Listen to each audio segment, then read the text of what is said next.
Olá, seja bem-vindo a mais nova edição do projeto Letras em Foco. Boa tarde. Sejam bem-vindos a mais um Letras em Foco, que é um projeto do grupo de pesquisa Grimplexa, o grupo de estudos da metáfora e pesquisas sobre língua e literatura de expressão amazônica, pela Faculdade de Letras da UFAM. É um evento virtual que acontece todas as quartas-feiras, sempre às 15 horas, horário de Manaus. Então, aí nossas boas-vindas a todos os participantes. Hoje teremos duas palestras riquíssimas que serão ministradas pelos nossos convidados. A primeira é intitulada Por uma Outra História dos Estudos Clássicos, que será ministrada pelo professor Rafael Guimarães Tavares da Silva, que é doutorando em Estudos Literários pela UFMG. E a segunda palestra, que tem como título 5 Metáforas de Euclides da Cunha, sobre a Amazônia, que será proferida pelo doutor em Linguística pela Universidade de Santa Catarina, Carlos Antônio Magalhães Guedelha.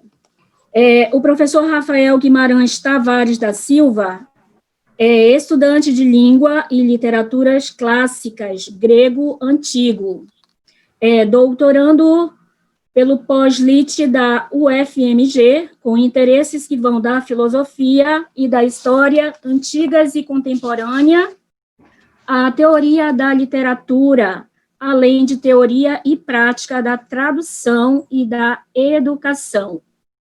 Elaborou com uma monografia sobre uma poética de Platão, uma dissertação chamada Arqueologias do Drama, uma arqueologia dramática, e atualmente desenvolve sua tese de doutorado, intitulada Os Estudos Clássicos na Universidade Contemporânea.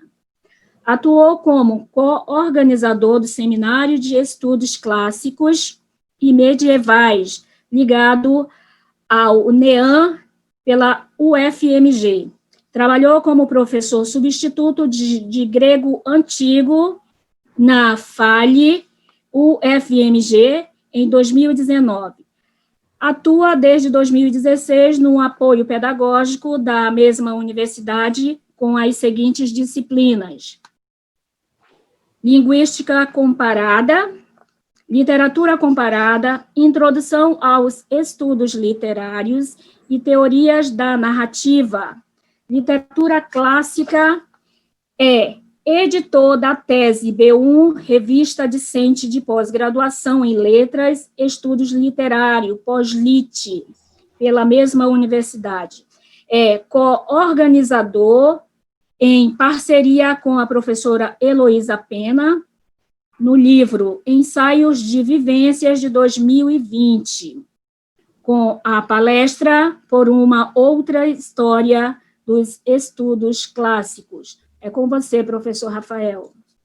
Muito obrigado, Rosália, pela excelente apresentação do evento, apresentação do meu trabalho, do meu percurso até aqui, e começo agradecendo já a organização do evento, por esse trabalho incrível que vocês têm feito, extremamente difícil, de organizar um evento a nível nacional, nesse esquema extremamente difícil do isolamento social em que a gente se encontra, mas, ao mesmo tempo, muito necessário para justamente ligar pesquisadores, pesquisadoras, pesquisas que têm acontecido ao longo do Brasil inteiro e que precisam de um espaço, mesmo isolados, em isolamento social, a gente precisa de um espaço para poder dialogar. Então, agradeço muito a todas as pessoas envolvidas nesse projeto, em especial aqui a Rosália, pela mediação, o professor Carlos Guedelha, que é um dos principais responsáveis pelo projeto, e também a Marta, que eu acho que eu vi, ela estava presente aqui na sala, por ter me feito o convite para submeter um trabalho aqui ao evento. Foi por meio dela que eu fiquei sabendo, então agradeço muito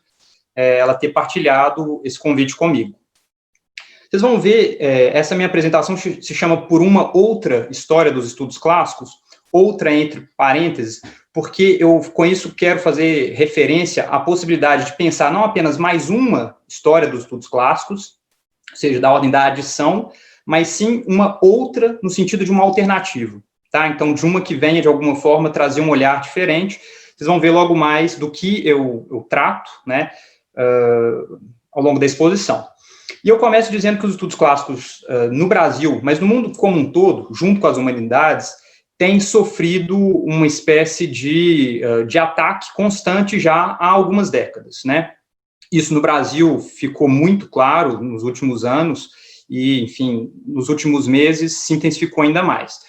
As razões para essa crise, para esses ataques, elas são de ordem diversas. Elas são sociais, econômicas, ideológicas, em alguns casos, e vários desses elementos fogem ao controle dos classicistas, né? Nós, né, estudiosos, nós, na academia, muitas vezes não temos controle estrito sobre essas mudanças que são para além da nossa capacidade de controle. Porém, a meu ver, nós podemos tentar compreendê-las a fim de responder da melhor forma possível a elas. E eu começo a minha pesquisa de doutorado muito inquietado por isso, tentando encontrar respostas para o lugar desse estudo, né, dos estudos clássicos, no mundo contemporâneo. Não apenas dentro da universidade contemporânea, mas de forma mais geral, tá? Vocês vão ver que, então, o fato de eu ter decidido começar a estudar as várias histórias sobre os estudos clássicos tem a ver com buscar respostas a essa pergunta: para que clássicas? Né? Para que elas servem? Pode ser uma pergunta considerada muito baixa, né, assim, digamos, indigna da pesquisa desinteressada, mas, a meu ver, esse é um norte muito importante para que a gente tenha em vista possibilidade de repensar a área. Eu abordei alguns desses temas de que eu vou falar aqui hoje numa apresentação lá no Laboratório de Estudos Clássicos da Universidade Federal Fluminense, mas concentrando-me sobre a questão no Brasil propriamente dito.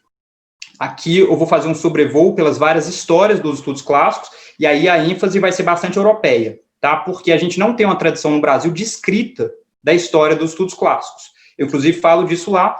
Quem tiver interesse, basta ir no canal do LEC, UF, tá? LEC, L-E-C, UF, UFF, e pesquisar pela palestra de Rafael Silva. E lá vocês encontram, o título da palestra é Estudos Clássicos no Brasil, um presente do passado. E aproveitando ainda o espaço aqui, eu faço referência a um canal do YouTube, onde eu tenho disponibilizado material sobre esses temas. Basta vocês procurarem lá, quem tiver interesse, pelo nome Rafael Silva, grego ou clássicas, e vocês vão encontrar o meu canal. Eu começo essa apresentação fazendo referência, então, ao fato de que vários classicistas modernos se dedicaram à história da constituição do nosso campo, do campo de estudos clássicos. Eu poderia destacar alguns, todos eles estão na bibliografia, tá? O Sir Sandys, né, um inglês, o Wilamowitz, um alemão, né, um dos mais importantes classicistas da área, e o Rudolf Pfeiffer, que produz uma história dos estudos clássicos mais próxima de nós, na década de 60 e na década de 70. E todos eles começam seus estudos sobre essa história remontando a própria antiguidade. Alguns remontam às academias filosóficas, tá? As escolas filosóficas. Outros partem da biblioteca em Alexandria, mas, em todo caso, a sugestão por trás dessa estratégia retórica, que é uma estratégia retórica, é sugerir que há uma continuidade desde o passado até o presente, em que algo desse legado clássico foi transmitido quase como se de mão em mão. Inclusive, a imagem que o Wilamowitz usa no seu livro sobre a história dos estudos clássicos é a da transmissão de uma tocha. Então, literalmente, tradição clássica, né? Passar de mão em mão. Isso é muito interessante porque hoje nós trabalhamos muito mais numa chave do que a recepção clássica. A tradição se preocupa com aquilo que passa, com aquilo que permanece, ou seja, com a pessoa ou com os responsáveis por transmitir. Enquanto a recepção clássica se volta para quem recebe, ou seja, para o que acontece no processo de recepção da obra. Então, vocês vejam que a perspectiva adotada nessas histórias dos estudos clássicos, ela tende a ser mais conservadora, tá? Ela busca as permanências, enquanto eu tenho tentado pensar no que são as diferenças, no que se instaura de diferente no momento em que esse legado é transmitido. Apesar disso, né, de todos começarem, então, remontando à própria antiguidade, eles são unânimes em destacar alguns pontos da modernidade, ou se quiserem, né, da época mais próxima de nós, como, digamos, particularmente importantes para a constituição do nosso campo na modernidade. Eles destacam sempre o Renascimento italiano, os vários neoclassicismos europeus, francês, inglês e holandês, sobretudo, e todos, isso é unânime, destacam, sobretudo, o século XIX, a passagem do século XVIII para o XIX, na Alemanha, com a fundação das universidades modernas. Então, isso é um traço constante por trás de todas essas histórias, e todas se baseiam mais ou menos claramente, isso, enfim, fica mais claro em algumas do que em outras, em alguns pressupostos de base, que são 3, tá? E aqui eu peço bastante atenção, porque vocês vão ver como a minha apresentação vai se guiar pela, digamos, relação entre esses 3 pressupostos de base. O primeiro deles é a universalidade do valor de humanidade, ou, se quiserem, a universalidade do humanismo. Todos imaginam que há valores humanos que são universalmente compartilhados, tá? Um segundo ponto importante para todas é a progressividade acumulativa no desenvolvimento a partir desses valores humanistas, ou, né, a acumulação de conhecimento em torno desses valores. Então, a ideia de progresso, né, de uma ciência que progride acumulativamente. Quanto mais se estuda, mais se acumula, mais se sabe. E um terceiro ponto é o papel fundamental das clássicas, tanto, né, na constituição quanto na transmissão e desenvolvimento desses valores humanísticos universais. O que eu gostaria de sugerir é que, a partir de uma espécie de choque entre esses valores, nós vivemos a crise, que já se estende, enfim, há pelo menos um século, nas clássicas hoje. E vocês vão ver como esse choque se delineia, a meu ver. A meu ver, a pretensão a valores universais humanistas não se coaduna de todo com a pretensão a um conhecimento histórico científico, tá? Então, o primeiro princípio, a meu ver, se choca com o segundo, e eles lidam muito mal juntos. Aqui eu vou propor que a gente acompanhe, então, a letra do texto de um dos mais importantes desses manuais, que é o que foi escrito pelo Wilamowitz, tá? É um livrinho pequeno, tá na bibliografia que eu deixei disponibilizada aí no chat, tá? Para quem chegou depois, eu menciono que eu fiz uma pasta no Google Drive, em que eu disponibilizei a maior parte da bibliografia que eu tenho em PDF. Então, se vocês tiverem interesse, inclusive tem um handout lá.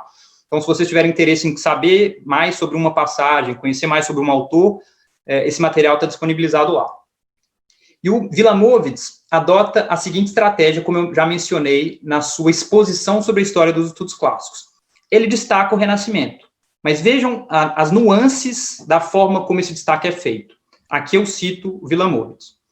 Não se deve esquecer o pano de fundo histórico desse grande movimento a que chamamos de Renascimento. Todos sabemos o que adveio dele, como gradualmente por toda a Europa ele transformou pensamento e sentimento, bem como as premissas, convenções e objetivos que governam o todo da vida. Não há necessidade de tratar dessas coisas aqui. O que importa para nós é o ponto negativo de que nenhuma preocupação com história ou ciência desempenhou qualquer papel na busca pela literatura antiga ou em sua disseminação. Os humanistas permaneceriam homens de letras, divulgadores, professores, mas de forma alguma estudiosos. Aí Winckelmann já é um sujeito do século XVIII, meados do século XVIII, aí quase na passagem para o XIX. Ele diz que o único caminho para nos tornarmos grandes, se possível inimitáveis, é a imitação dos antigos. Então, vejam, essa ideia de uma preceptística humanista, né, então, de tirar lições para a vida a partir dos clássicos, ela tem uma longa duração, né, na nossa história moderna. Ela chega aí até as raias do século XIX. E é muito presente aí no pensamento do Winckelmann.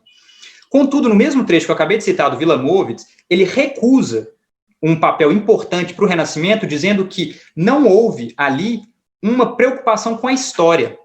E aqui a gente já vê a dimensão, né, mais constitutiva do que vai ser os estudos clássicos na modernidade, da perspectiva do Wilamowitz, que é essa dimensão historicista, uma preocupação radical com as particularidades do momento histórico, tá? Ou seja, é a partir daí que se torna possível pensar criticamente o passado, pelo menos da perspectiva adotada pelo Wilamowitz.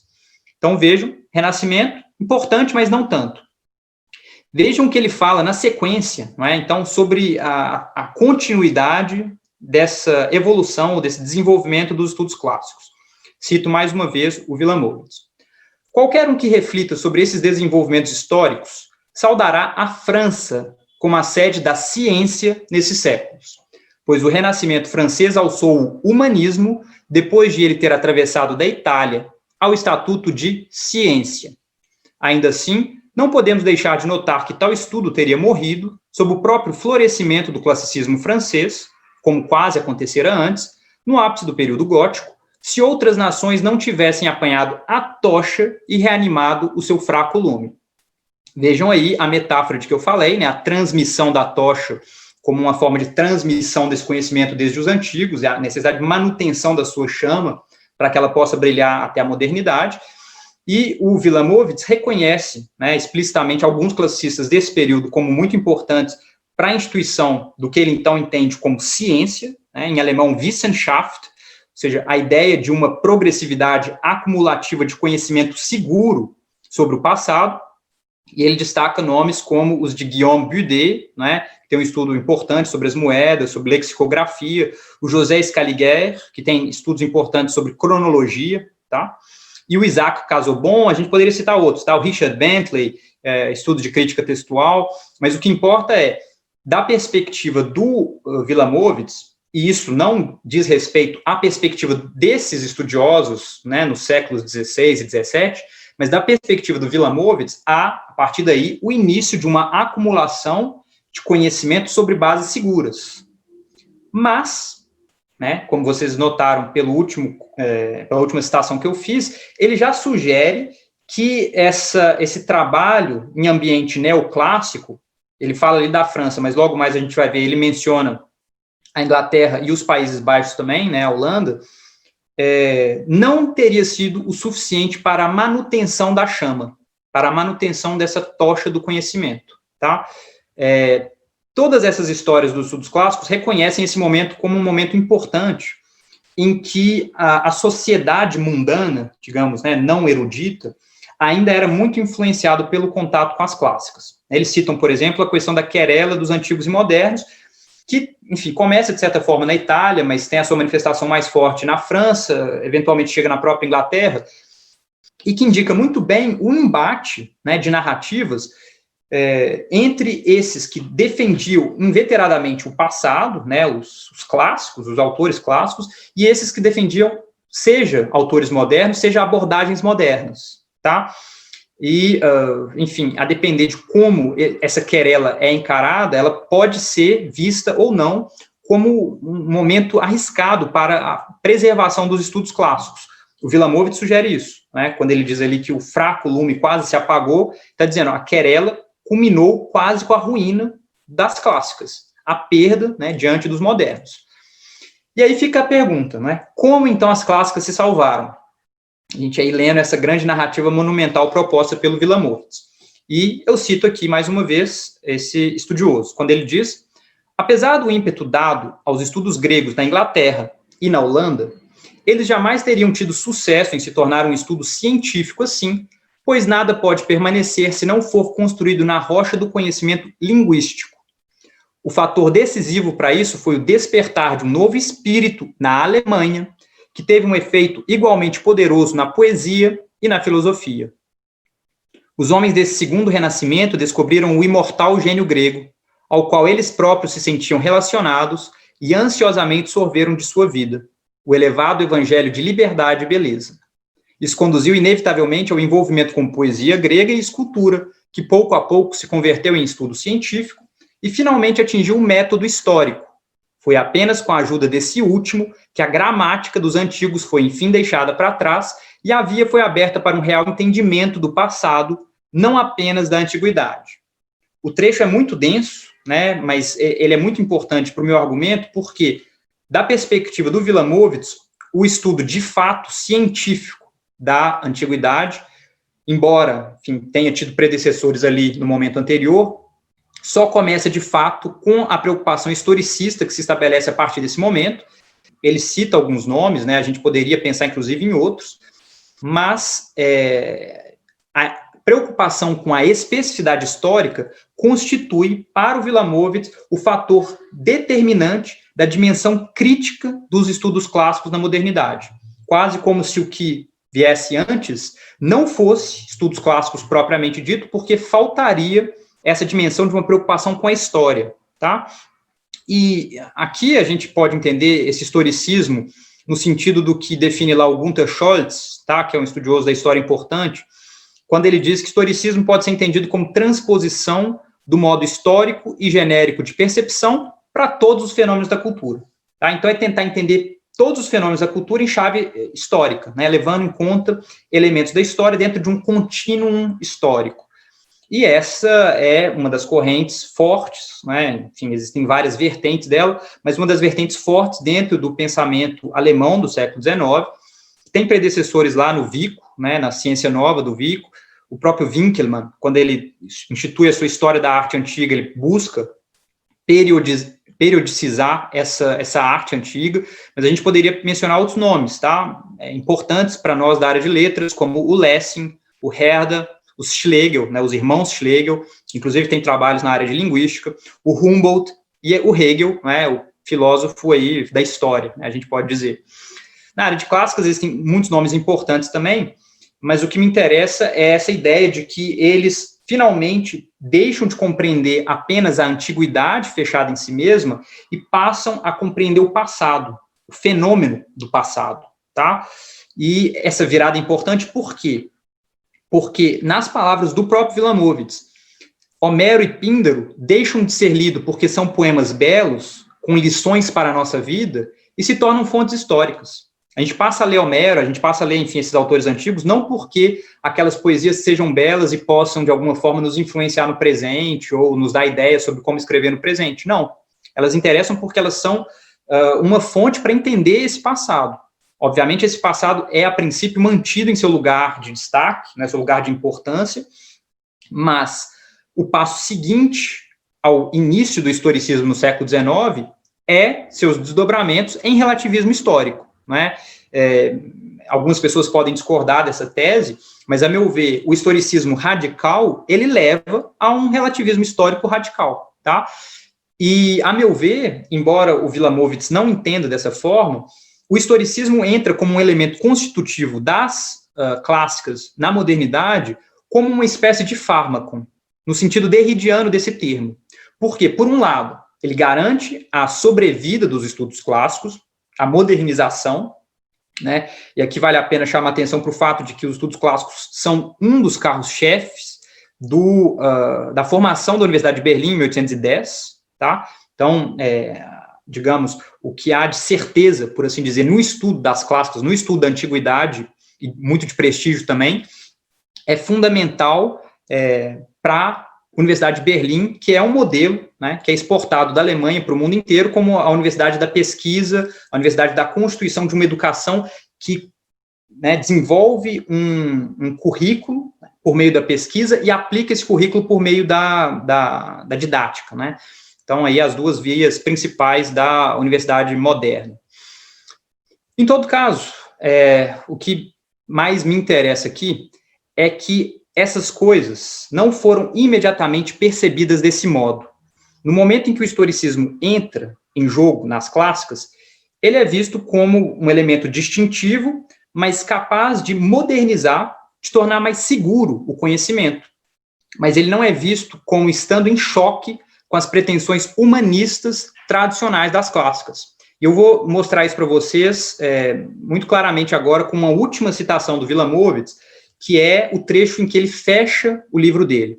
E vejam como há uma prerrogativa de conhecimento histórico seguro do passado se junta uma dimensão moralista, tá? Uma dimensão de buscar ali algo de bom, algo de exemplar. Cito aqui o final do livrinho dele. O que as clássicas são e o que deveriam ser constituem dados a partir de sua história. Será que esse desfile de seus méritos nos ensinou o que um classicista deveria ser? Todos os mencionados aqui foram selecionados porque serviram à causa do ensino, embora sejam consideravelmente diversos em termos de poder intelectual e caráter, de interesses e habilidades. Então, a mais modesta definição será provavelmente a melhor. Um classicista pode fazer várias coisas, e pode fazê-las de várias formas, mas há algo que ele precisa ser se quiser alcançar algo duradouro. Vir bonus discendi peritus. Fim da citação. Então, ele termina com uma fórmula latina, vir bonus discendi peritus, um homem bom, experiente em aprender, experiente no aprendizado, tá? Antes de entrar no sentido que o recurso a essa fórmula latina pode ter tido no encerramento dessa exposição do Wilamowitz, eu gostaria de remontar aqui rapidamente a uma querela de que o Wilamowitz participou na década de 1870 e que é bem conhecida por estudiosos da área porque ela envolve uma celebridade. É o Wilamowitz se envolveu numa querela contra o Friedrich Nietzsche, quando Nietzsche publica seu primeiro livro, O Nascimento da Tragédia, e há ali um enorme embate entre os dois. Eu não vou entrar nos detalhes aqui, mas o que é uma diferença de concepção da poesia, da arte moderna, acaba influenciando o que é uma concepção de poesia e da arte antiga e da relação que nós hoje podemos ter com uma e com outra, trabalhando dentro de clássicas. Para quem não se lembra ou não conhece o livro do Nietzsche, ele parte de pressupostos schopenhauerianos para compreender a formação, o surgimento da arte, e da mais elevada das artes da sua perspectiva, que é a tragédia grega antiga, analisa, inclusive, a sua decadência, e a partir de um espelhamento com que a produção do Wagner na modernidade, ele propõe haver uma espécie de renascimento da tragédia antiga na Alemanha do seu período.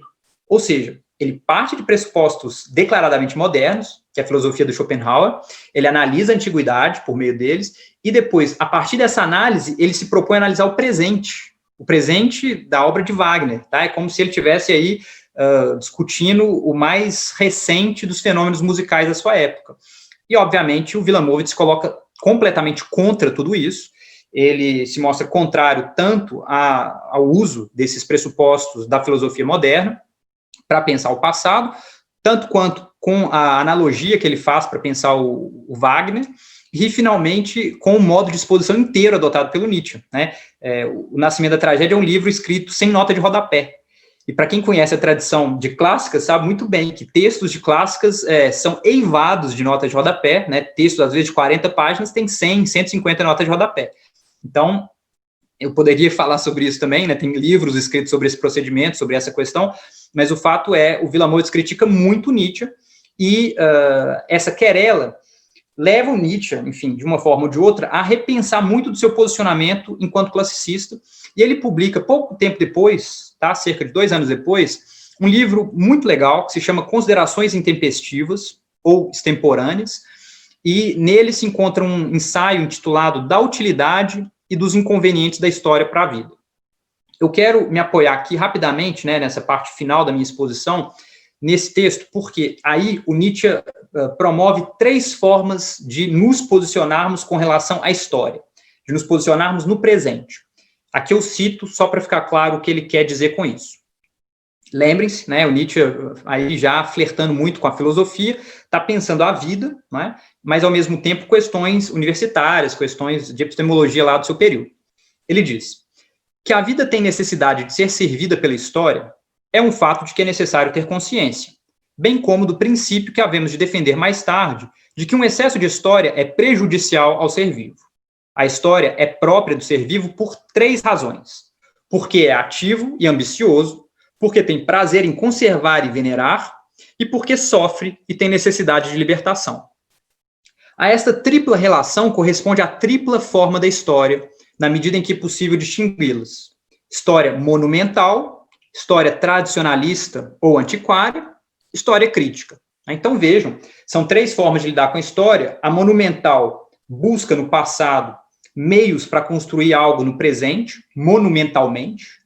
A antiquária busca no passado a manutenção das estruturas básicas do presente, então ela é conservadora. E a história crítica é aquela que tenta aniquilar o passado, reescrevê-lo e trazer elementos novos, por assim dizer, escrever o próprio passado, a revelia da história. Então, vejam, isso é bem interessante. Eu gostaria de usar essas categorias para pensar formas de lidar com a antiguidade dentro de clássicas. Essa abordagem mais monumental, ela é bem própria do humanismo, a gente encontra, obviamente, entre autores conservadores de hoje em dia, tá? Mas abordagens humanistas tendem a reivindicar, né, por meio desse passado, valores para o presente.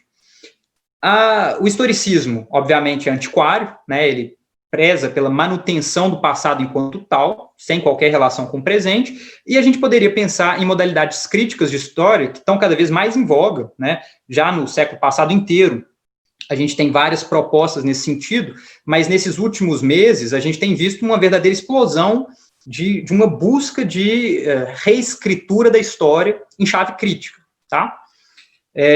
Então, vocês vão ver que na forma como eu propus aquele dilema lá atrás, entre os 3 princípios constitutivos dos estudos clássicos, da perspectiva dessas várias histórias que eu mencionei, há, então, uma tensão entre essa forma de escrever a história monumentalmente e a forma de escrever a história antiquariamente, tá? Elas não se coadunam bem, assim como a gente poderia dizer a linguística descritiva, que surge mais ou menos nesse mesmo período, né, no início do século XIX, ela não se coaduna bem com a gramática tradicional, né, porque enquanto a gramática tenta prescrever o que é certo, tenta prescrever determinados comportamentos, a gramática tradicional tenta descrever a língua de forma tão neutra quanto possível. A gente sabe que nenhuma descrição dessas é neutra, mas ela pretende fazer isso, tá? Então, o mesmo tipo de choque entre linguística descritiva e gramática tradicional é o que, a meu ver, começa a se delinear entre abordagens humanistas, dentro das clássicas, e abordagens historicistas. Mas, como eu disse, né, isso não acarretou uma perda de prestígio imediato das clássicas, porque vários autores do período tentavam lidar com esse dilema, né, então, se apoiavam, sobretudo, em propostas historicistas, mas tinham ali algumas reivindicações do lugar das clássicas no presente, a importância para a educação dos jovens, uma espécie de educação moral, e as clássicas no século XIX, elas seguem bem prestigiadas, tá? Isso se estende, obviamente, até meados do século XX, chegando até as bases daquilo que é a proposta do Werner Jäger, tá? Porque, enfim, nesse momento, vários classicistas tentam pensar o presente e reivindicar um lugar nele, por meio, né, dessa monumentalidade. Um exemplo disso é a paideia do Werner Jäger, que é escrita nas vésperas do golpe de Estado, enfim, da tomada de poder, enfim, não sei se a palavra golpe de Estado é a palavra certa aqui, mas da ascensão do nazismo na Alemanha.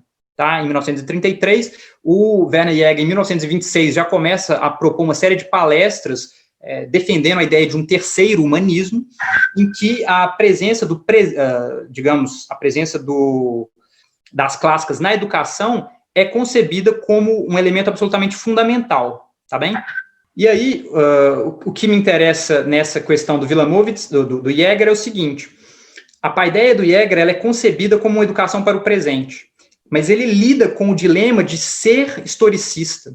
Leiam com atenção lá a introdução desse livrão, que cumpre ainda um papel pedagógico importante dentro das clássicas no Brasil. Ele foi traduzido ou retraduzido recentemente, né, para o português em 2013, uma edição muito legal lá da Martins Fontes. Mas o Jäger tem um problema grave quando ele tenta lidar com o historicismo em chave humanista, tá? Isso só para citar um exemplo, dentre tantos outros possíveis. O Henri Marroux, né, Henri René Marroux, quando ele escreve a sua História da Educação na Antiguidade, ele está pensando em algo muito próximo. Ele faz isso na sequência da Segunda Guerra Mundial e busca ali um exemplo para pensar a educação no presente. Tem uma tese do Bruno Hübscher, que foi defendida em 2016 na USP, sobre o terceiro humanismo do Werner Jäger, e eu mesmo tenho um artigo intitulado Entre Atenienses e Espartanos, a educação nacional, algo assim, tá lá na nossa bibliografia, quem tiver interesse pode olhar, porque lá eu rastreio alguns dos títulos que se voltam para essa tentativa de reivindicar um lugar das clássicas no presente, na proximidade das duas guerras. E isso, obviamente, é muito complicado para a nossa área, porque as clássicas foram frequentemente apropriadas, tanto por nazismo quanto por fascismo, bem como, antes disso, pelas pretensões imperialistas de França, Inglaterra, etc. Então, que a gente tem que, de alguma forma, lidar com esse passado, a meu ver, também. Mas feito esse excurso, né, pela querela entre o Nietzsche e o Wilamowitz, e as formas de escrever a história que o Nietzsche propõe, volto aqui para aquela expressão com que o Wilamowitz termina a sua história dos estudos clássicos, vir bonus peritus discendi, né? Então, um homem bom, experiente em aprender. Essa é uma expressão interessante que ele retoma de Catão, tá? Tal como citada lá pelo Quintiliano, na Instituição Oratória, no livro 12, parágrafo 1, em que Catão definiu o orador como vir bonus discendi peritus, tá? O homem bom, experiente em falar. É muito interessante esse acréscimo do S, né, pelo Wilamowitz, para definir o classicista, mas diz muito da sua concepção sobre o que é ensinar clássicas, tá? E eu queria terminar a apresentação aqui fazendo algumas considerações que se tornam possíveis no nosso momento presente, ou seja, de talvez fins da Segunda Guerra Mundial até os dias de hoje, que tem a ver com o quê? Com a mudança gradual na frequência da universidade. À medida que as regras de entrada e permanência na universidade são flexibilizadas e novas pessoas, né, camadas mais heterogêneas da população entram e passam a frequentar os estudos universitários, passam a se formar na área de clássicas, se torna possível trazer uma série de questionamentos a essas abordagens mais tradicionais e vejam o tipo de questionamento que pode ser feito a uma definição de classicista tal como proposta pelo Wilamowitz. Tá bem, vir bonus discendi peritus, né? O homem bom, perito em aprender. Quem participa do processo educativo? Quem? Quem é esse vir, esse homem? Por que tem que ser homem? Tá? Por que tem que ser um ser humano masculino? Esse homem é bom, bônus, da perspectiva de quem ou do que? De que forma sua experiência educativa, ou se quiserem, sua experiência pedagógica, é suscitada e efetivamente experimentada? O que ele aprende? Com que finalidade? O que ele, por sua vez, ensina?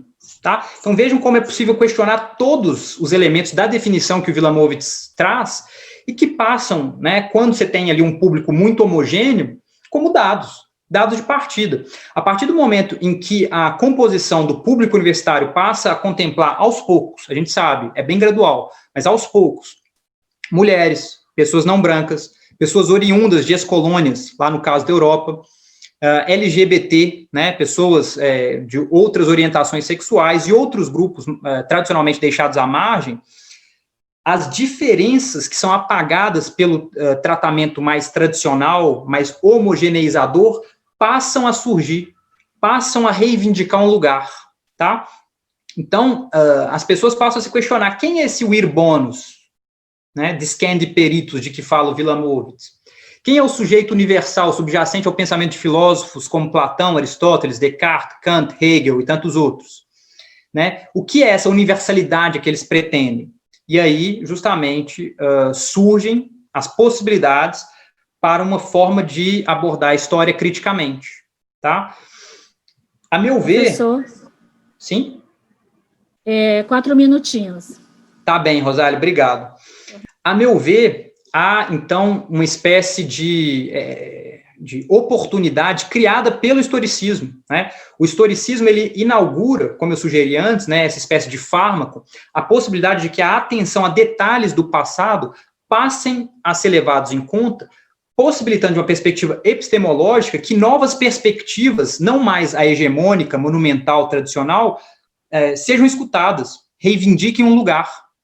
E isso, a meu ver, é muito importante, tá? Eu não vou ler aqui as citações do Nietzsche, onde ele fala dessa modalidade de história crítica, mas é muito importante que a gente leve em conta que o Nietzsche, e a gente, né, pode concordar com isso, eu pelo menos concordo, afirma que esse tipo de abordagem da história é extremamente perigoso.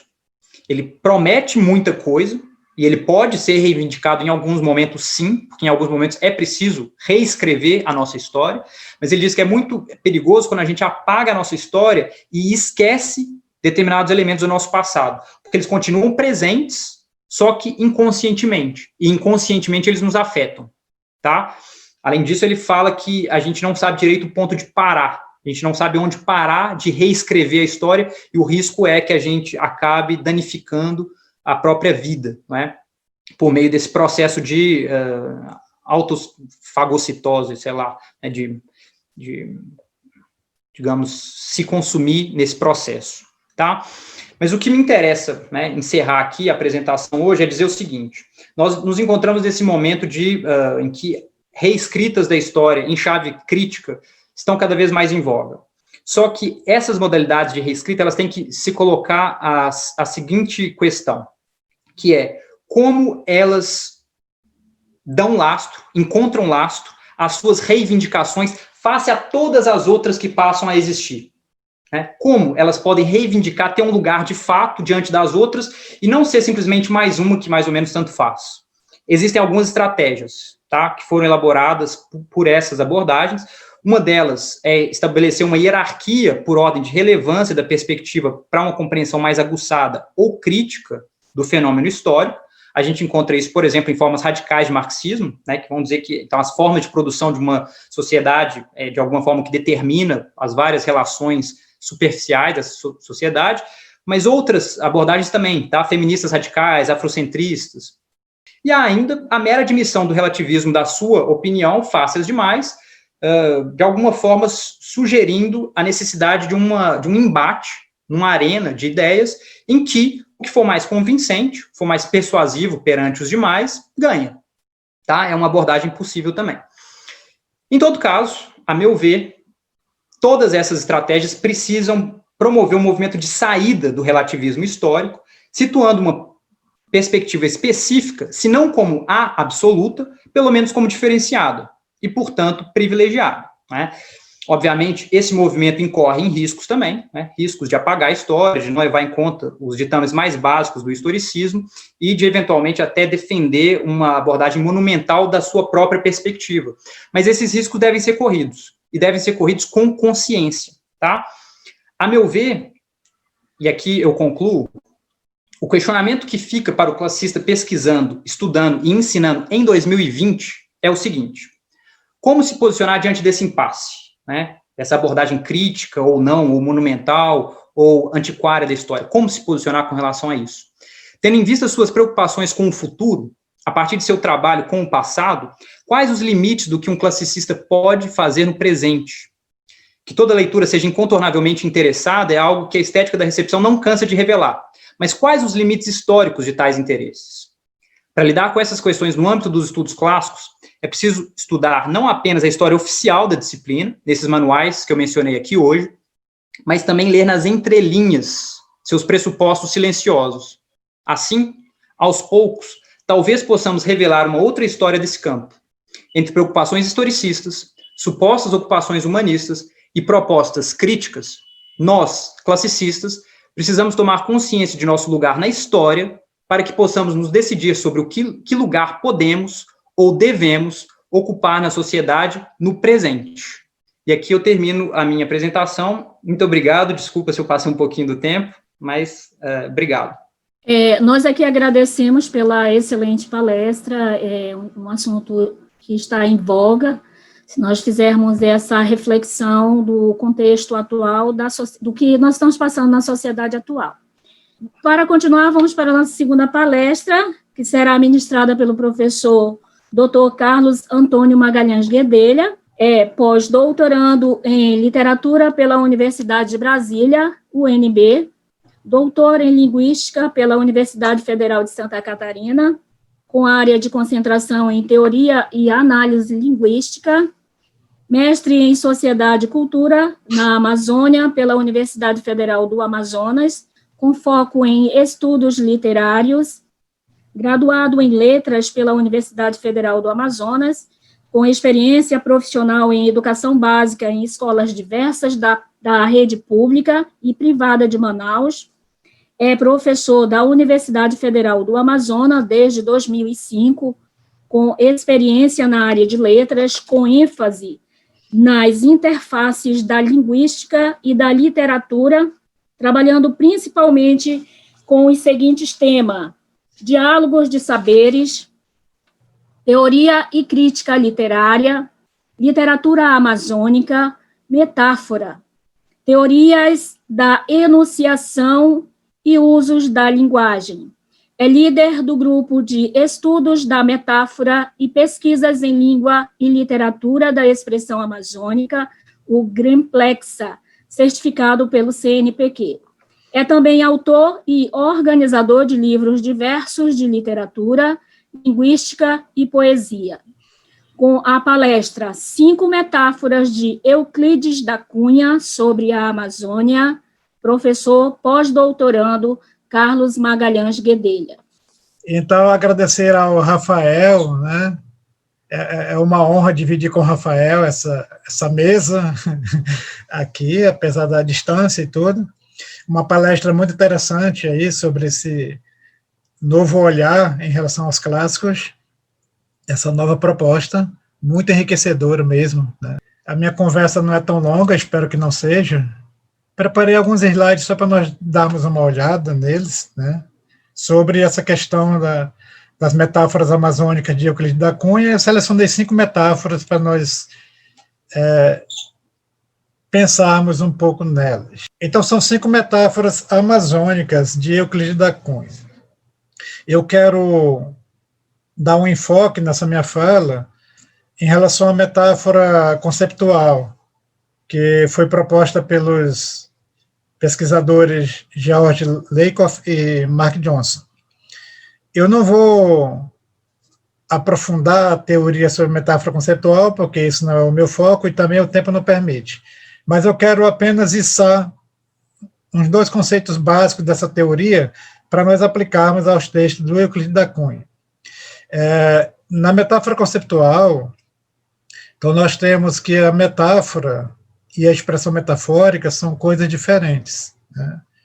Então eu quero bem destacar essa diferença, porque nós vamos lidar com isso ao olhar para os textos de Euclides da Cunha. A metáfora, segundo eles, é uma forma de compreender ou de conceptualizar, né, de conceituar uma coisa por meio de outra. Para eles, esse é o norte da metáfora, né? Compreender uma coisa por meio de outra. Então, a metáfora é um conceito, não uma expressão linguística. A metáfora situa-se no pensamento. É um pensamento do tipo X é Y, ou A é B, e situa-se no pensamento. A fórmula da metáfora seria domínio-alvo é domínio-fonte. Como no exemplo que nós temos aqui, né? Tempo é dinheiro.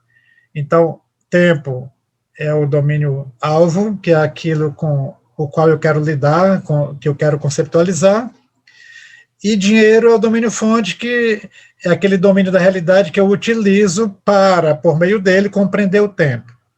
Então, X é Y, tempo é dinheiro, domínio-alvo é domínio-fonte.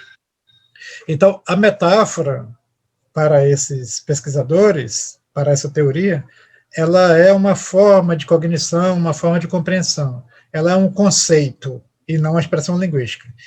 Só que a metáfora vaza na linguagem. E quando ela vaza na linguagem, nós temos então as expressões linguísticas que verbalizam as metáforas. E essas expressões linguísticas, que geralmente nós chamamos de metáfora, eles chamam de expressão metafórica. Então, a expressão metafórica é uma expressão linguística que verbaliza a metáfora, atualizando-a. Então, enquanto a metáfora situa-se no pensamento, a expressão metafórica situa-se na língua. Então, quando eu digo economize o seu tempo, eu estou usando a expressão metafórica que verbaliza a metáfora tempo é dinheiro. Portanto, eu tenho que economizar, assim como eu faço com o dinheiro. Então, as concepções que eu tenho sobre o dinheiro, eu levo para a ideia de tempo para melhor compreender o tempo, assim como eu compreendo as relações com o dinheiro. Então, nós vamos, ao ler os textos de Euclides, nós vamos olhar para as expressões metafóricas que ele utiliza e vermos qual é a metáfora que subjaz, né, que licencia aquelas expressões metafóricas. Ok. Euclides da Cunha na Amazônia. Bom, Euclides da Cunha passou um ano, né, na Amazônia. Ele chegou em dezembro de 1904 e retornou para São Paulo em dezembro de 1905. Então, nós temos aí um período de aproximadamente um ano. Ele esteve na Amazônia. Porque o que acontecia na Amazônia, naquela época, no início do século, né, se nós olharmos para essa data aqui, para esse ano, né, o ano de 1905, nós estamos num período em que o ciclo da borracha, o chamado apogeu da borracha, está num crescente. Porque se nós olharmos bem para a história do ciclo da borracha, o período chamado período áureo, né, e mais do que o período áureo, a década áurea da borracha, seria a primeira década do século XX. Nós consideramos, do ponto de vista histórico, que o ano de produção máxima da borracha na Amazônia foi 1911. A partir de 1912, começou um período de declínio, né?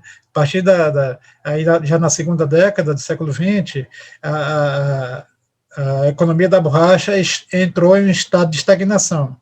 Então, se 1911 foi o período máximo de produção, né, o período máximo aí do Fausto, então, veja, Euclides da Cunha chegou em 1905, o ano de 1905, em direção a 1911, está indo crescendo, né, desse apogeu da borracha. Nesse período, começo do século XX, a Amazônia era uma zona de muitos conflitos de fronteira, conflitos e crises diplomáticas. Não observem, por exemplo, em 1903, 2 anos antes da chegada de Euclides da Cunha aqui na Amazônia, o Brasil já tinha resolvido, em termos, né, pelo menos diplomaticamente, resolvido uma questão com a Bolívia. Lembram a questão do Acre, né? O Acre, que o Brasil, em 1903, celebrou com a Bolívia o Tratado de Petrópolis, tratado no qual o Brasil comprou o Acre da Bolívia, né? O Brasil colocou a Bolívia contra a parede, né? E ela praticamente se viu sem saída, teve que vender o Acre, que era terra boliviana, para o Brasil. Isso em 1903, Tratado de Petrópolis. 1904, já outros conflitos estavam acontecendo, agora com o Peru, por conta das fronteiras mal definidas entre os dois países, né? E o Euclides da Cunha chega aqui nesse momento em que Brasil e Peru estavam nesses conflitos encarniçados por questões de fronteira.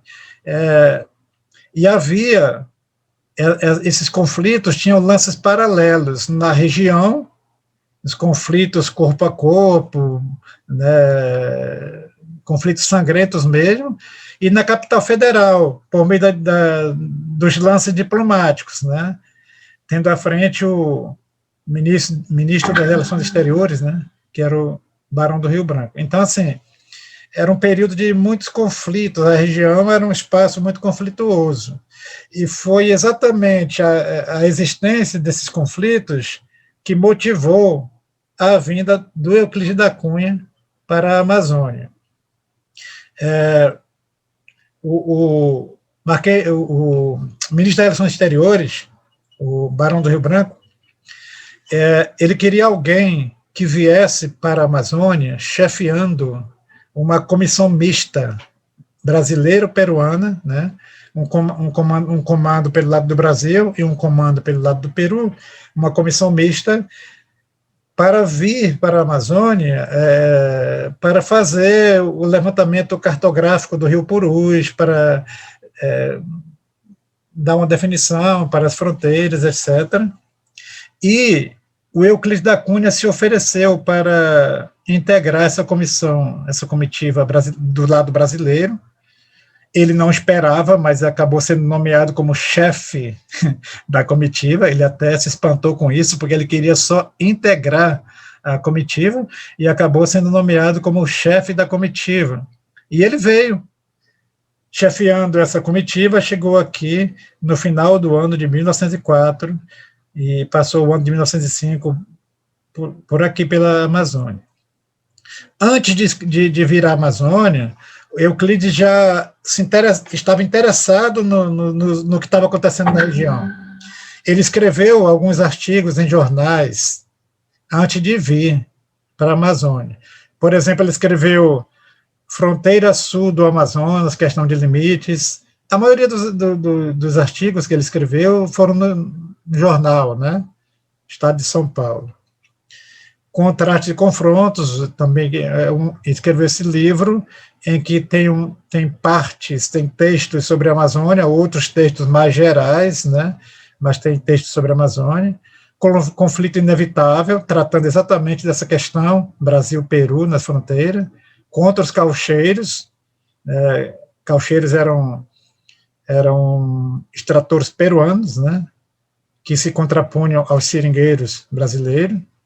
Entre o Madeira e o Javari. Então, veja, Euclides da Cunha já tinha um certo interesse pela região. Antes de vir para a região, ele escreveu alguns artigos. Esses artigos você os encontra organizados no livro Paraíso Perdido, da editora Valer. Várias editoras pelo Brasil organizaram esses textos em livros aí. Então, você pode encontrá-los, ver a visão do Euclides sobre a região nesses textos. Aí eu faço uma pergunta: quais as razões para esse interesse em viajar para paragens tão distantes, né? Euclides da Cunha se tacar aqui para o meio da selva amazônica, paragens tão distantes para quem está no Sudeste. Bom, o próprio Euclides responde, né? Ele diz que ele tinha dois interesses ao se candidatar a vir para a Amazônia, integrando a comitiva brasileira, né, o lado brasileiro da comitiva mista. Primeiro, resolver um pouco a sua questão de desempregado. Euclides da Cunha foi um eterno desempregado. Viveu de empregos temporários, fazendo trabalhos temporários aqui e ali, como engenheiro, e, inclusive, levou a vida toda lamentando essa engenharia, que, segundo ele, era uma profissão enfadonha, ingrata, que, inclusive, não lhe permitia dedicar um tempo maior para as coisas do espírito, as coisas agradáveis do espírito. E quando ele falava em coisas agradáveis do espírito, ele estava falando de literatura. Ele diz, por exemplo, que ele escreveu Os Sertões nas brechas de tempo dessa profissão enfadonha, né, e muito mal amada. A engenharia foi muito mal amada por ele. E também ele queria aproveitar a viagem para conhecer a Amazônia, conhecer melhor, essa região sobre a qual ele escrevera bastante, mas ele tinha olhado para essa região com o olhar do outro, porque ele não a conhecia. E ele queria aproveitar essa viagem para recolher material para escrever um segundo livro, que ele chamaria de Paraíso Perdido, né? Ele queria escrever um livro que tivesse a mesma estatura de Os Sertões.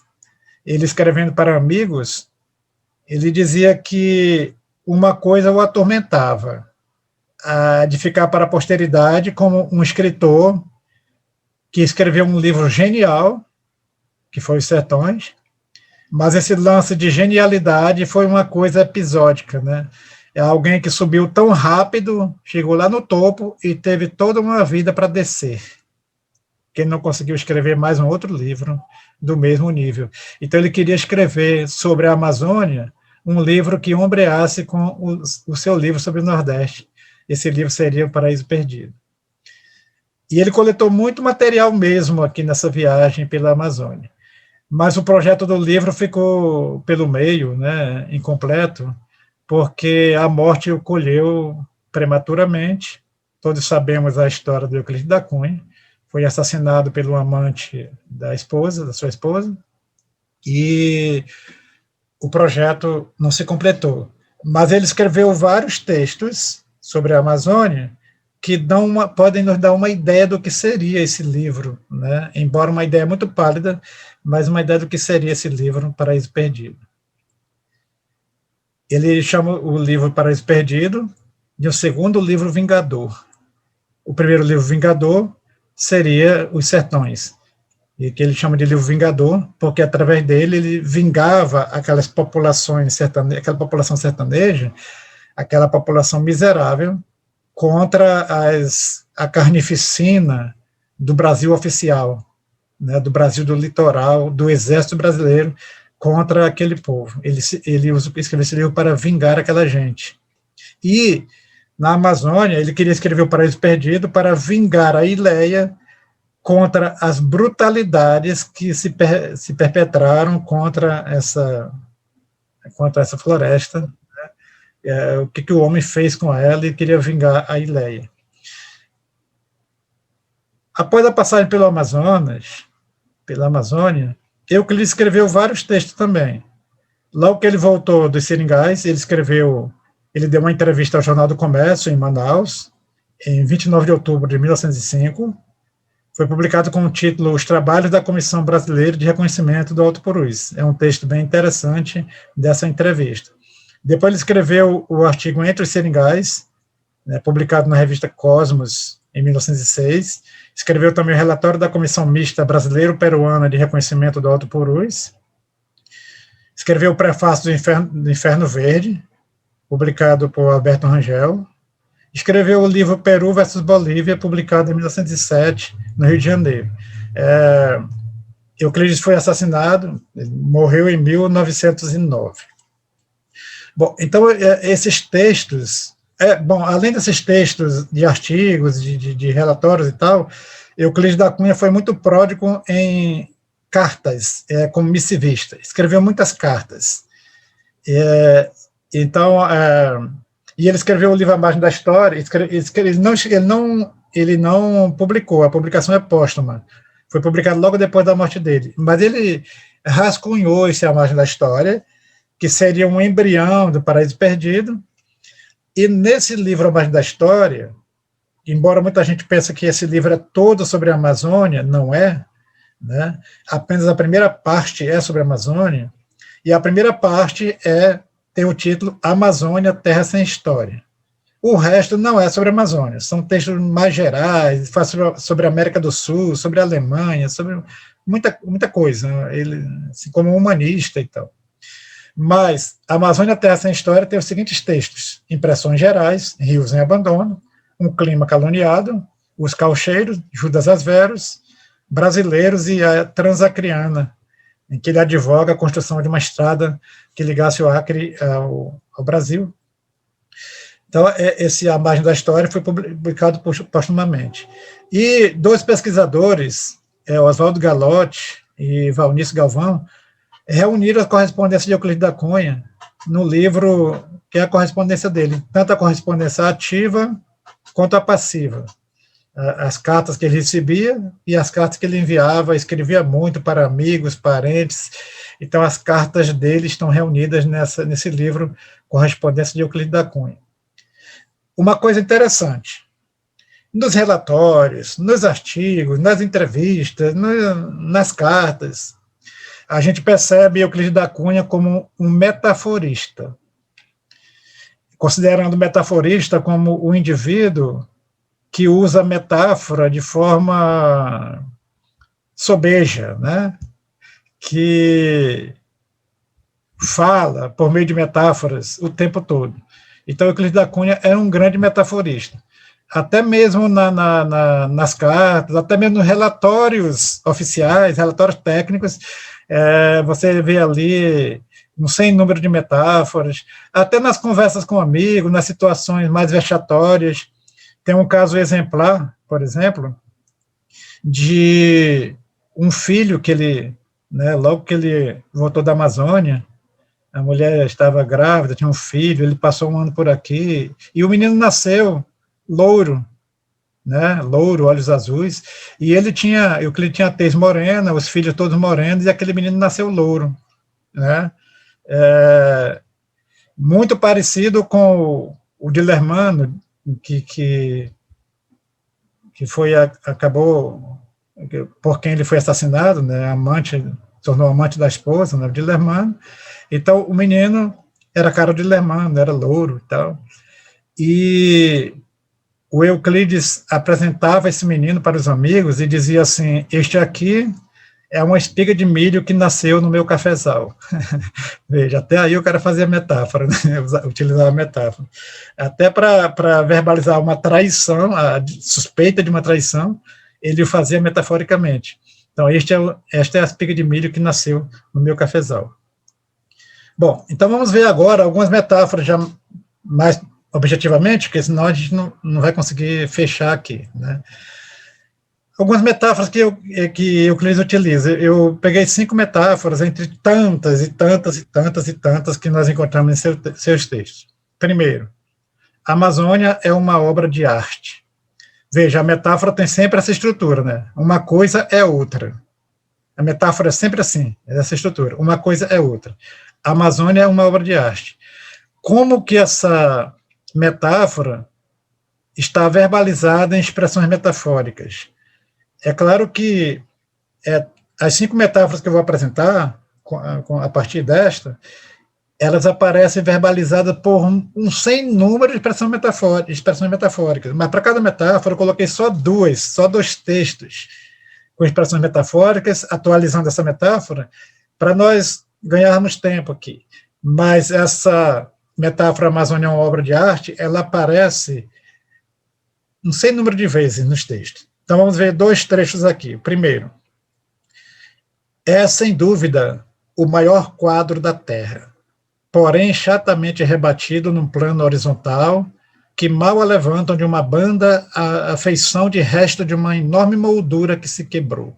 As serranias de arenito do Monte Alegre e as serras graníticas das Guianas. Veja, ele fala da Amazônia como um quadro, o maior quadro, não apenas um quadro, mas o maior quadro da Terra, e que em algumas partes, em alguns locais, a Amazônia tem a feição de restos de uma enorme moldura que se quebrou. Ele está sempre se referindo a essa questão das terras caídas, né? Uma enorme moldura que se quebrou. Veja, essas expressões metafóricas estão trazendo à tona uma metáfora de base que a Amazônia é vista como uma obra de arte. A mesma coisa acontece no segundo trecho, né? De 6 em 6 meses, cada enchente que passa é uma esponja molhada sobre um desenho mal feito. Apaga, modifica ou transforma os traços mais salientes e firmes, como se no quadro de suas planuras desmedidas andasse o pincel irrequieto de um sobre-humano artista incontentável. Veja, expressões metafóricas aí do domínio fonte das artes, né? Ele fala sobre o rio, esse rio como sendo um artista incontentável, que vai, modela a terra, pinta, faz aquele quadro, daqui a pouco ele mesmo vai e desfaz, né? E começa a refazer, como se nunca estivesse satisfeito com o seu desenho, então ele apaga, faz de novo, torna a apagar. Então, nessa metáfora, nessa verbalização da Amazônia como obra de arte, nos textos de Euclides, geralmente a região é apresentada como um produto ou um processo de artes plásticas. Ora é um quadro pictórico, a Amazônia com uma pintura, ora é uma obra de escultura. Também é comum o rio Amazonas ser descrito como um artista descontente que realiza a sua obra e muitas vezes a destrói para recomeçar o trabalho. Uma das molas propulsoras dessa metáfora foi a observação, por parte de Euclides, do fenômeno das terras caídas, muito comum nos grandes rios da Amazônia, né, as terras caídas. Então, Euclides chega a dizer, por exemplo, que o rio está entregue à sua eterna missão de solapar a terra. Ele constrói para ele mesmo destruir. Muitos viajantes ficaram impressionados com esse fenômeno das terras caídas. Mas para o nativo, para o habitante da região, isso não é nenhuma coisa fantástica. Está perfeitamente adequado à ecologia da região. Quer dizer, os fenômenos das terras caídas existem, sempre existiram, e o rio não destruiu. Agora, não destruiu a terra, né? Não vai destruir. Mas aquela imagem que Euclides registra também, de que o rio Amazonas está sempre em busca do seu leito definitivo. Esse fato de alongar-se, alargar-se, devorar as terras das margens, isso aí é como se ele estivesse ainda em busca do seu leito definitivo, que ele ainda não encontrou. Mas a segunda metáfora, a Amazônia é um teatro. A metáfora do teatro também é muito comum nos textos de Euclides. Duas expressões metafóricas que atualizam essa metáfora. Primeiro, entre as magias daqueles cenários vivos há um ator agonizante, o homem. Segundo texto, o que sobremaneira impressionou é o espetáculo da terra, profundamente trabalhada pelo indefinido e incomensurável esforço dos formadores do rio. A Amazônia como um teatro soberbo, exuberante, cenários vivos, e no meio desse cenário exuberante, desse palco fenomenal, desse cenário hiperbólico, superlativo, um ator pequenininho, um ator que vive ali os seus dramas, né? Pequeníssimo, diante da grandiosidade da terra, que é o homem. Então, essa metáfora é comum nos textos de Euclides. Encontramos a Ileia como um cenário imponente, desmedido, onde pequeninos atores desenvolvem seus dramas e tramas em variados roteiros. Ali é o palco onde se desdobra o espetáculo do homem e da terra. A Amazônia como teatro é recorrente também nos textos de Euclides. A terceira metáfora, a Amazônia é um deserto. Olha que metáfora interessante. Essa metáfora aparece em várias cartas de Euclides da Cunha, aparece também em textos dele, aparece, por exemplo, no prefácio que ele faz de Inferno Verde, né? Ele diz assim, ó, o cearense, o paraibano, os sertanejos nortistas, em geral, ali estacionam, cumprindo, sem o saberem, uma das maiores empresas destes tempos. Estão amansando o deserto. Veja que essa expressão metafórica, que estão amansando o deserto, traduzem a metáfora de que a Amazônia é um deserto, e é um deserto bravio, indomável, que precisa ser amansado, precisa ser domado. E só quem consegue amansá-lo é exatamente os sertanejos, né, que estão chegando para as lides nos seringais. Eles, sem saberem, estão domando, estão amansando esse deserto bravio. O segundo texto é uma carta que ele escreveu para Afonso Arinos, antes de vir para a Amazônia, na véspera da viagem. Ele escreveu: daí a minha ânsia em partir, buscando a forte distração do meu duelo com o deserto, nessa majestosa arena de 500 léguas que me oferece o Purus. Veja o Purus como arena, um grande deserto, no qual ele vai buscar alguma distração. Ele escreve para Afonso Arinos. Ele escreveu para o pai também, antes de viajar, dizendo, está muito próximo a minha partida para enfrentar o deserto. A primeira vez que eu li essa metáfora, essa expressão metafórica do Euclides, eu fiquei pensando assim, como o deserto? Quem lê a primeira vez no texto de Euclides da Cunha, ele leu essa carta, por exemplo, a minha viagem para enfrentar o deserto, mas como assim a Amazônia, um deserto cheio de árvores, cheio de água, mas aqui a ideia do deserto é terra deserta de gente, é terra sem gente. É nesse sentido do deserto, que não há o ser humano, é só a paisagem, é só o rio e a floresta. Em Euclides é comum encontrarmos essa metáfora do deserto, ela é recorrente. Mas é claro que para conceber a região como um deserto, ele teve que ignorar a existência de muitos povos primitivos, indígenas, de muitas etnias, que habitavam a região à época. Quer dizer, se a Amazônia é um deserto de gente, então todo esse povo que habita as selvas, os chamados povos da floresta, não são gente? Como deserto? Como assim? Então, Euclides está passando adiante aqui uma visão que não nasceu com ele, mas era uma visão que havia na época, né? Aliás, essa visão, ela veio até próximo de nós. Até hoje, muita gente acha que na Amazônia não tem gente, só tem bicho. Inclusive os que andam pela rua, né, falando e andando, dirigindo carro, são bicho também, não são gente. Muita gente pensa isso até hoje. Você vê o governo militar, por exemplo, nos anos 70, até começo dos anos 80, quando tinha aquele projeto de povoar a Amazônia, que era uma terra de baixa densidade demográfica, eles criaram um lema, né, os militares criaram um lema, que era assim: terra sem gente, para gente sem terra.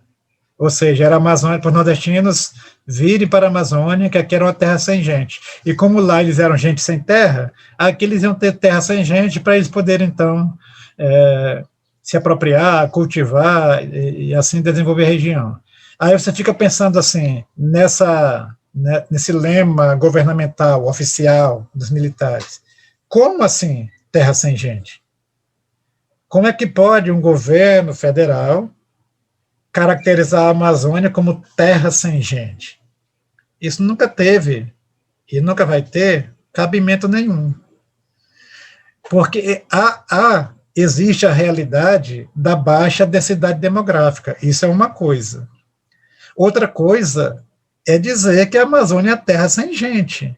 Porque por mais que a densidade demográfica seja pequena, uma pessoa que viva na região é gente.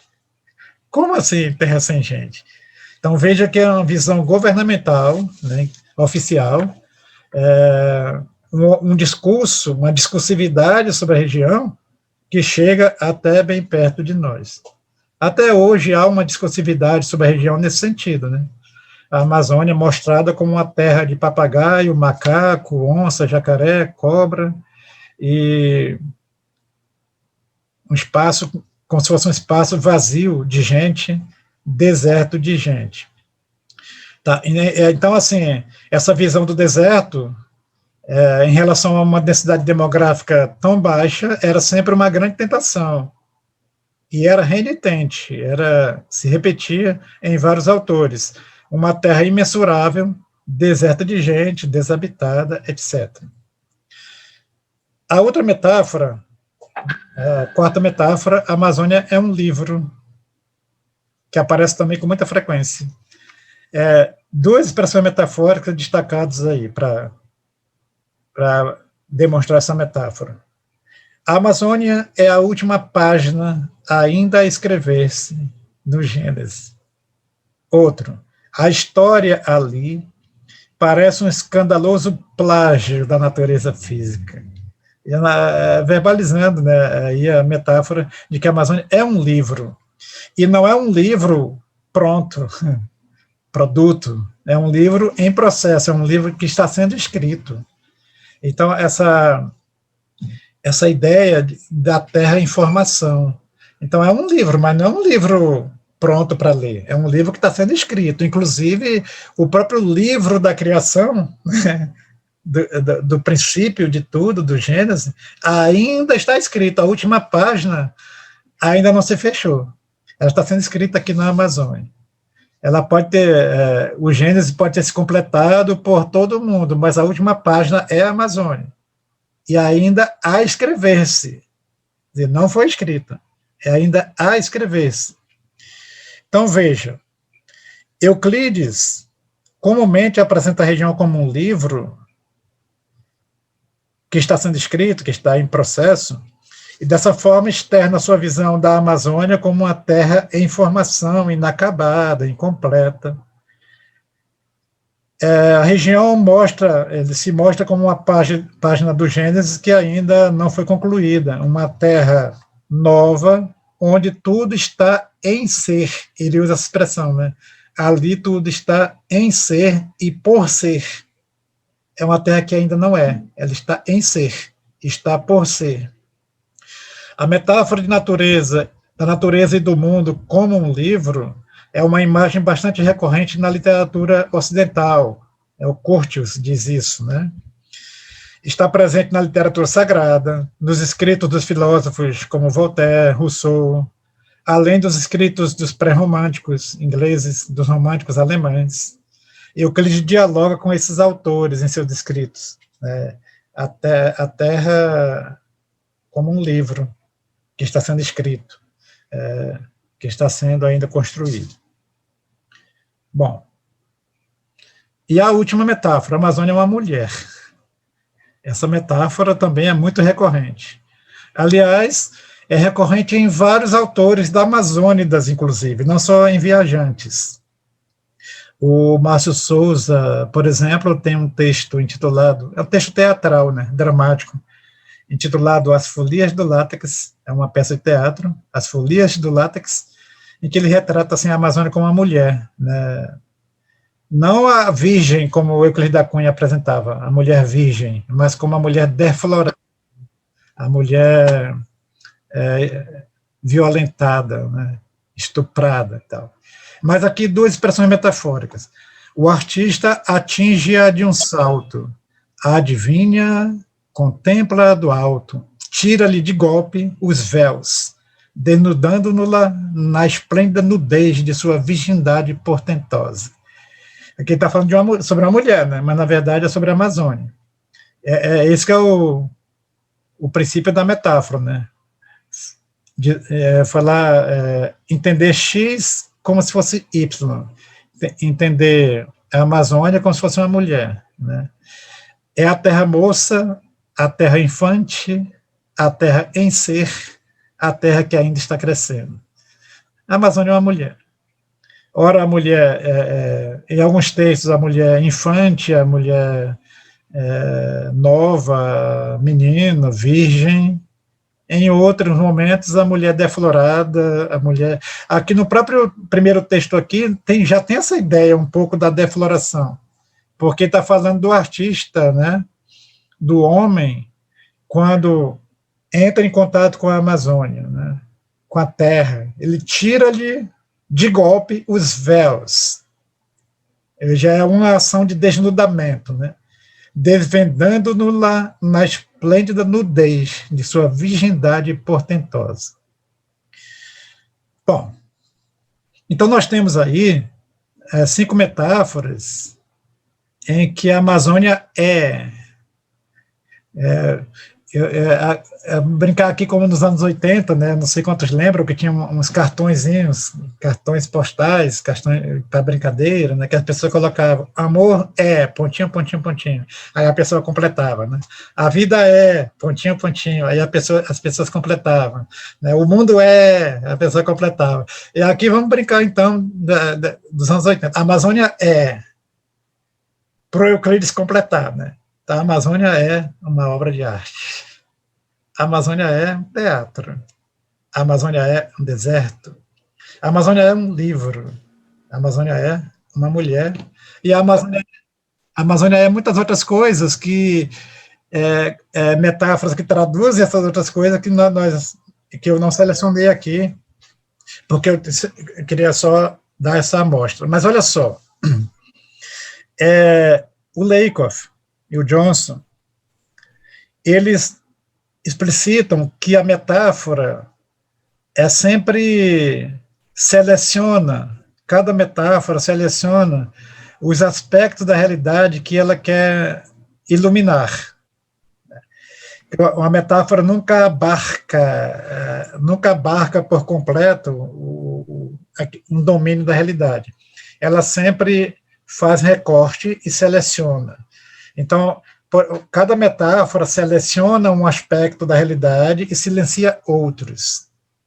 Então, por exemplo, quando Euclides diz que a Amazônia, quando ele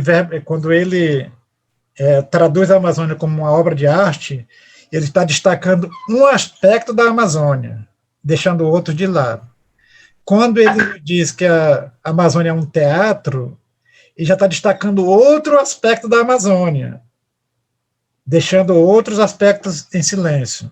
Quando ele diz que é um deserto, já é um outro aspecto que ele está iluminando, que é a questão da baixa densidade demográfica. Ele está deixando de lado a questão de parecer um quadro pictórico, parecer um grande cenário, mas a Amazônia é um deserto, destaca um aspecto, ilumina um aspecto da Amazônia, que é a baixa densidade demográfica ou a ausência de gente, né? A ausência humana. Quando ele diz que a Amazônia é um livro, destaca um aspecto, silencia outros. Quando diz que é uma mulher, destaca um aspecto, talvez a beleza, a imponência, sei lá, e silencia outros. Mas quando nós olhamos para as metáforas em conjunto, né, elas somadas, então nós temos uma visão multifacetada da Amazônia, como obra de arte, como teatro, como deserto, como um livro, como uma mulher, porque se ele usasse, por exemplo, só a metáfora do teatro o tempo todo ao falar sobre a Amazônia, nós teríamos um aspecto da Amazônia iluminado só, e não outros. Mas quando ele usa várias metáforas, não são só essas 5, ele usa muitas outras, cada metáfora dessa ilumina um aspecto, e elas em conjunto nos permitem ter uma visão multifacetada sobre a região. Bom, aí... Professor. Oi. 4 minutinhos. Tá bom. Aí, deixa eu ver aqui se eu consigo passar, que eu já estou aqui... Tá. Euclides da Cunha, quando veio à Amazônia, ele tinha um dilema, que era a sua dificuldade em lidar com a tríplice fronteira que ele tinha que ultrapassar. Primeiro, as fronteiras do território desconhecido. Primeiro, as fronteiras da ciência, que ele era um cientista, mas também era um poeta, era um ficcionista, e ele ficava angustiado porque uma fronteira invadia a outra. E a fronteira do compreensível. Ele tinha que lidar com as linhas cruzadas da ciência com a ficção.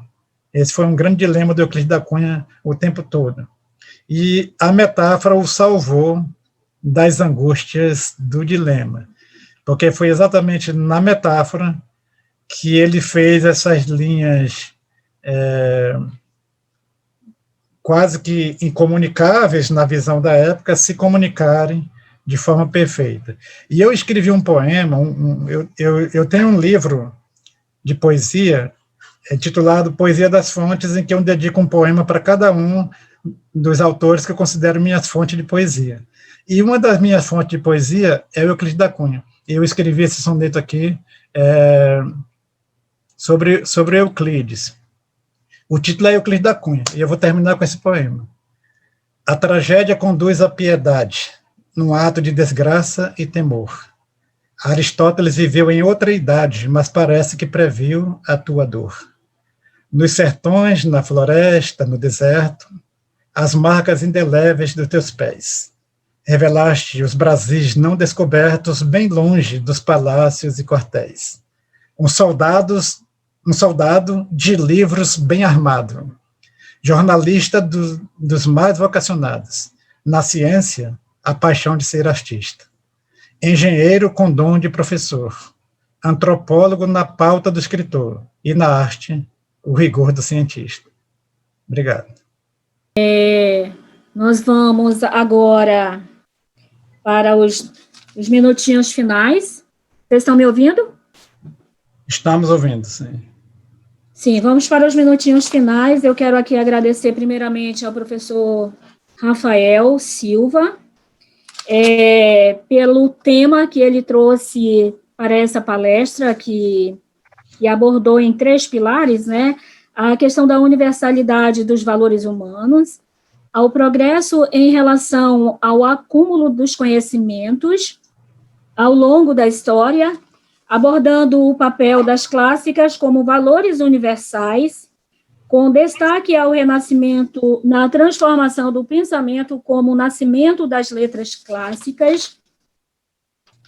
E eu tenho aqui uma pergunta para o professor Rafael. Professor Rafael, a pergunta é a seguinte: existe alguma relação entre a educação e os estudos clássicos no que vise uma renovação dos padrões culturais e pedagógicos nos tempos atuais? Existe, assim, obrigado pela pergunta, Rosália. Na verdade, os estudos clássicos, né, ao longo dessa história, eles desempenharam diferentes funções pedagógicas em diferentes momentos. E a crítica mais radical, talvez, às pretensões pedagógicas da área, já começa no século XIX, mas no século XX vive seu auge, né? Assim, a gente já vive, por assim dizer, nas ruínas desse momento, inclusive no Brasil, né? Quando a gente pensa assim, o estudo latim na educação, né, ginasial, ela foi uma realidade até a década de 60, salvo engano. E a gente encontra mais ou menos esse mesmo processo em outros países, tá? A Itália tem vivido isso atualmente, a França também, que é um questionamento do lugar das classes em termos de utilidade, né? Para que serve gastar tanto tempo estudando latim ou estudando grego antigo, quando, na verdade, a língua do comércio é inglês, ou, não sei, o conhecimento mais necessário seria de finanças ou algo do tipo. Nesse sentido, assim, tem iniciativas de fato, de pessoas dentro da área de clássicas que tentam pensar como levar as clássicas para a educação de volta. Mas eu vejo muito pouco interesse, né, das pessoas envolvidas com a educação em termos de política pública fazerem qualquer tipo de concessão nesse sentido. Inclusive, a minha pergunta passa muito por isso, né? Assim, essa espécie de aversão às clássicas em termos de lugar, né, no discurso educacional público é algo que a gente poderia tentar reverter? Eu sinceramente tenho a impressão de que não, tá? Que a gente chegou num momento em que as mudanças elas são socioculturais, assim, elas são circunstanciais, passam por muitos elementos. Mas, a meu ver, o lugar das clássicas, pelo menos na universidade, ele pode ser defendido, mas desde que os classicistas estejam dispostos a ouvir as demandas da sociedade, desde que o que a gente possa oferecer para a sociedade se justifique em termos dos investimentos, em termos das pesquisas, e, a meu ver, é fundamental, então, que a gente escute a sociedade. Então, eu acho que é por aí. Ok. E de que forma, professor, as línguas clássicas, elas poderiam contribuir para uma formação acadêmica que vise o senso crítico nos dias atuais?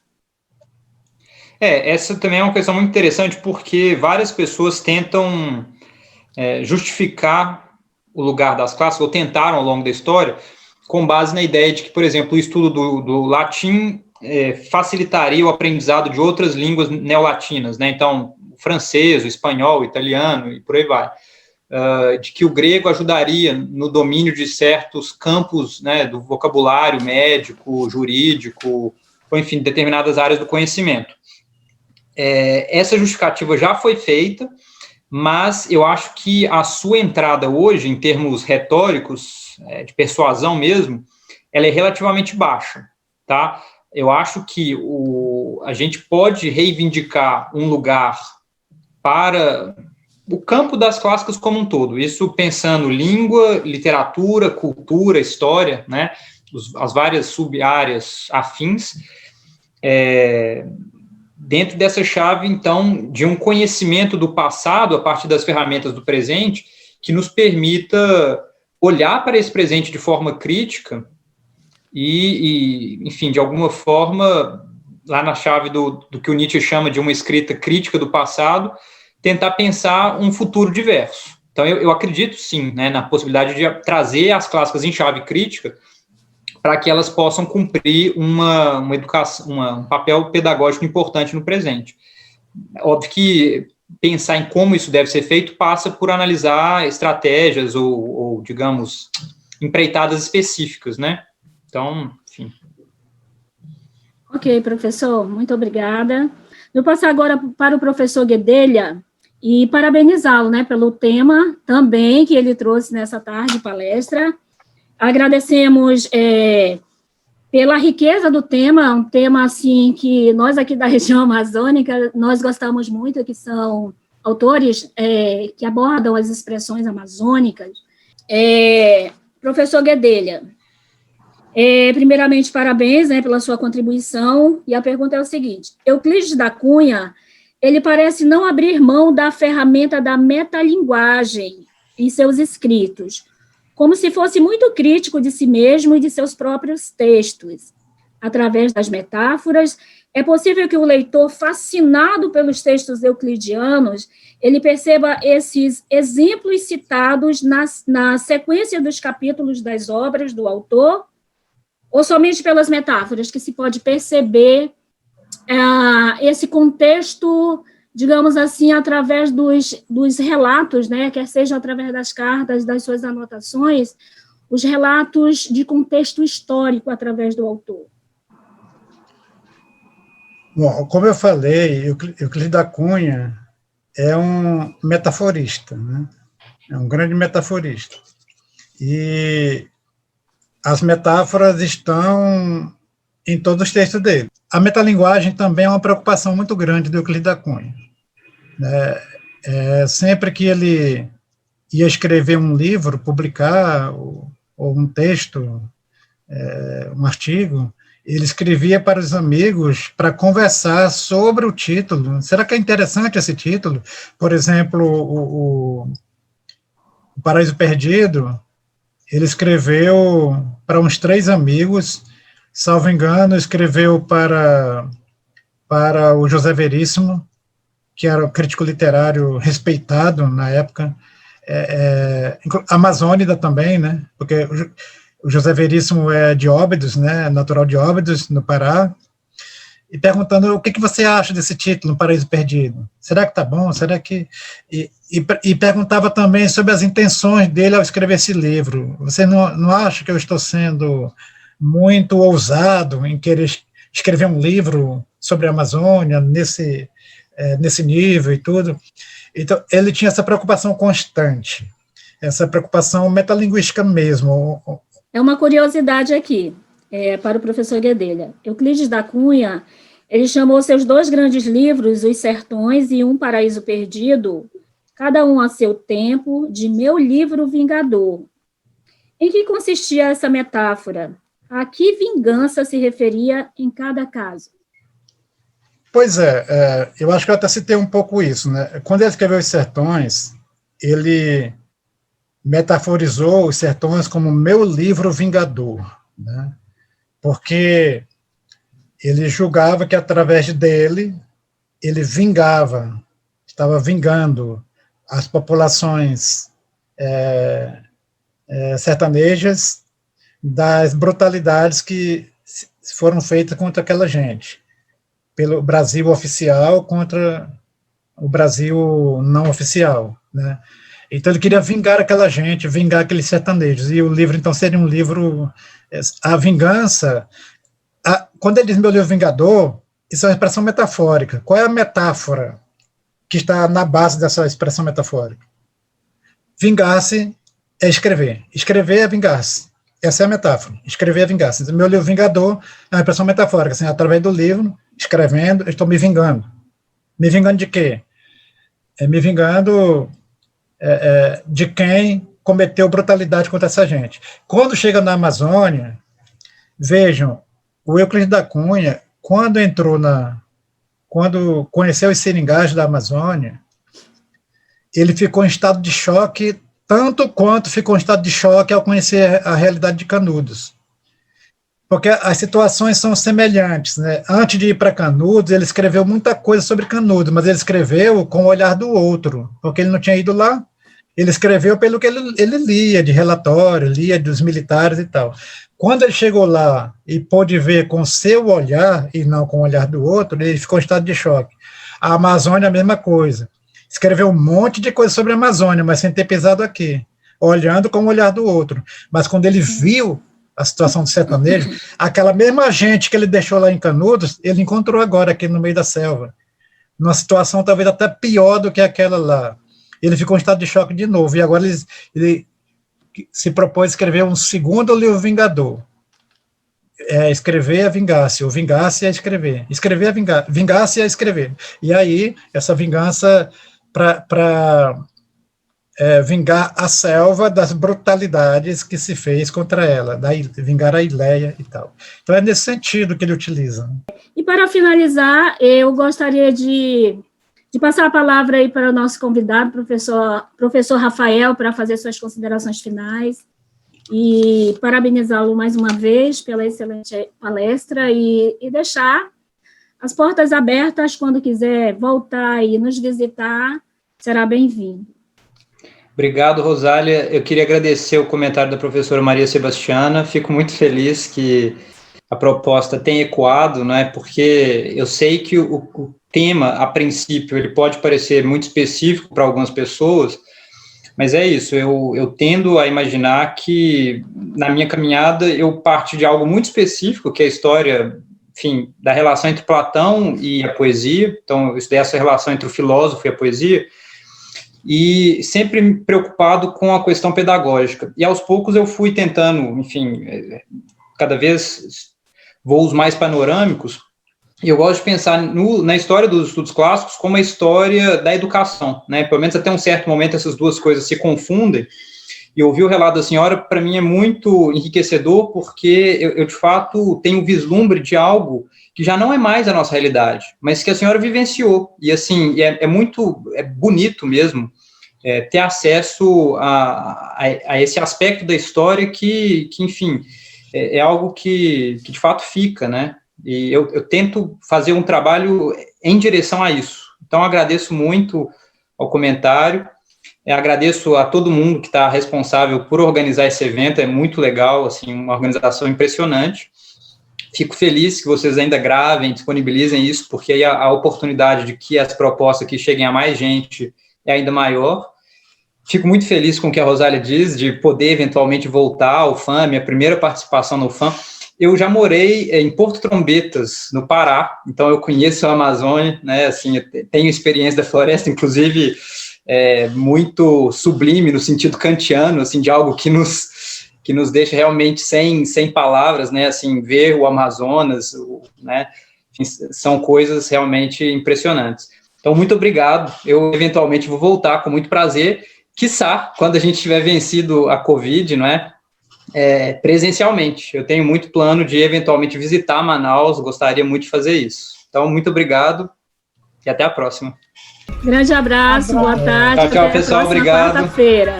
A salva de palmas para os palestrantes, né? Obrigado. Boa tarde.